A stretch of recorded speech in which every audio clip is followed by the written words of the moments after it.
You ever stop to think about what stops your bank from just, accidentally losing your money?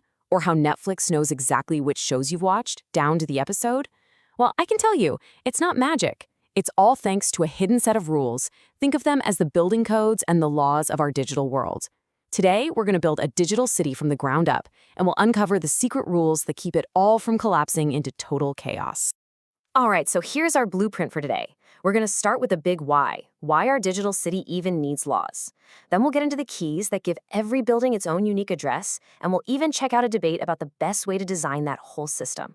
After that, we'll put our city's economy through the ultimate stress test for data, and we'll finish up by learning how we protect and maintain everything we've built. Okay, let's jump right into our first section. Why databases need rules. I want you to imagine trying to build a city with no blueprints, no street names, no laws whatsoever. That's pretty much what a database is like without any constraints. I mean, seriously, just picture it for a second. What if every single piece of data was just chucked into one giant, disorganized pile? It would be completely, utterly useless. Okay, take a look at this. This right here is our chaotic little town. We've got two people named Robert Phil. One's on 3rd Street, the other's on 5th Avenue.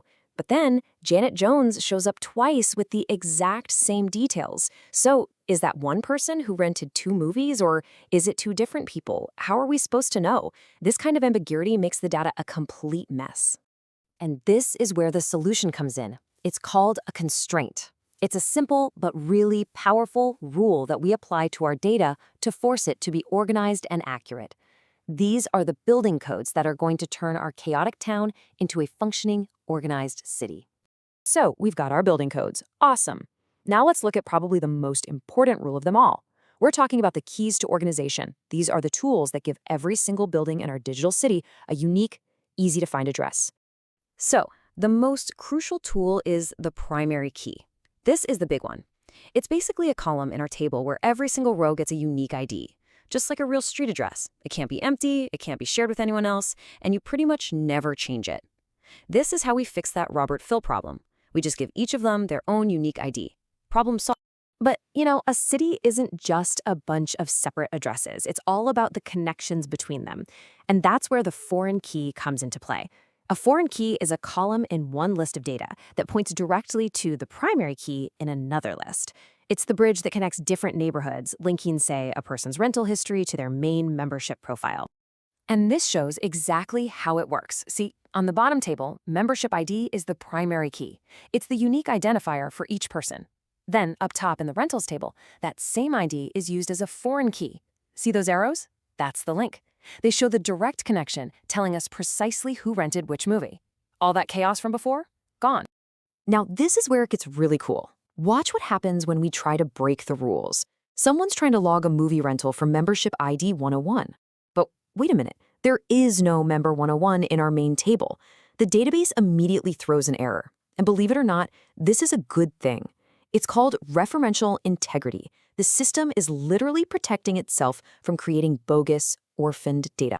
This whole idea leads us into a more advanced and kind of nerdy topic, the great key debate. Because once you know you need addresses, you have to figure out, well, what kind of addressing system are you going to use?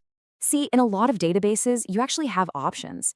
Any column that could potentially be the primary key is what we call a candidate key.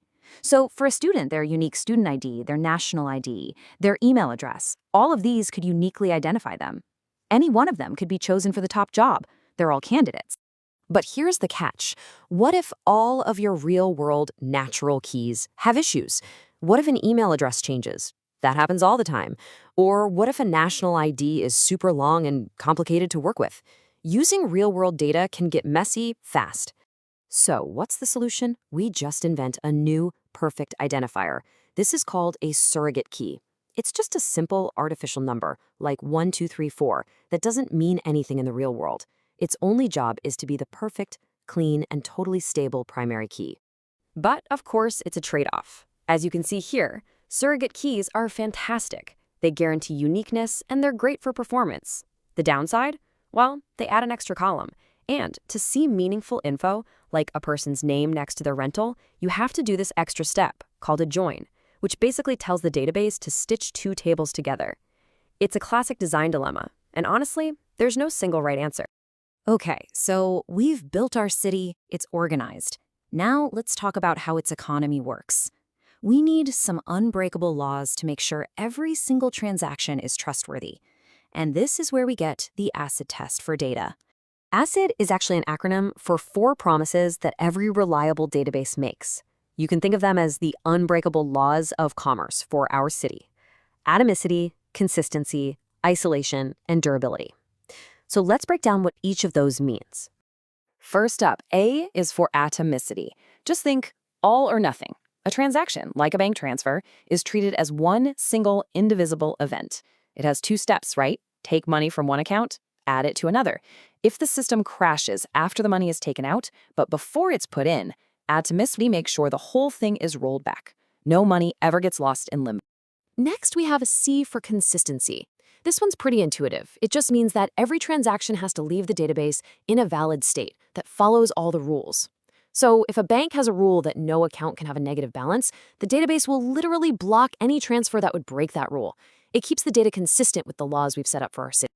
Then we've got I for isolation. This is absolutely crucial in a busy world. It means that even if thousands of transactions are happening at the exact same time, they don't mess with each other. If 2 people try to withdraw the last $400 from an account with $500 at the exact same millisecond, isolation makes sure only one of them gets the money. It prevents total chaos. And finally, D is for durability. This is the ultimate promise. Once the database tells you that a transaction is complete, it is permanent. It's written down somewhere safe, like a hard drive. So even if the power goes out a second later, your data is safe. It'll be there when the system comes back online. So our city is built, its economy is secure, but the work's not over, not by a long shot.